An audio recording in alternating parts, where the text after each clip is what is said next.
fait d'avoir observé les oiseaux de nombreuses années m'a permis d'arriver à certaines conclusions, notamment le nourrissage ne doit être qu'une aide temporaire pendant l'hiver et que ce nourrissage doit avoir un complément par un aménagement du jardin, entre autres avec des plantations de haies et de bosquets avec des arbustes à baies, et que le nourrissage en lui-même au niveau de l'installation des mangeoires, ce qu'on appelle un aire de nourrissage, soit fait en fait le plus possible ressemblant à la nature, à l'image de la nature.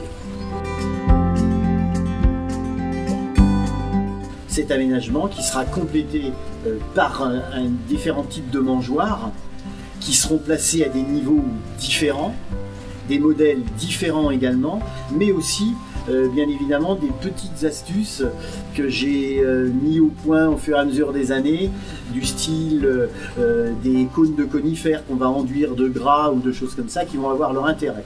Et le fait de pouvoir les disposer dans des mangeoires différentes, à des niveaux différents de hauteur, vont permettre aussi aux oiseaux d'avoir moins de rivalité. Mais quoi donner à manger aux oiseaux? La recette, elle est simple. C'est qu'un peu comme les mangeoires, il va falloir que ce soit varié. On va avoir des graines pour les granivores, du gras animal, j'insiste bien là-dessus, et non salé pour les insectivores, et des fruits pour les frugivores.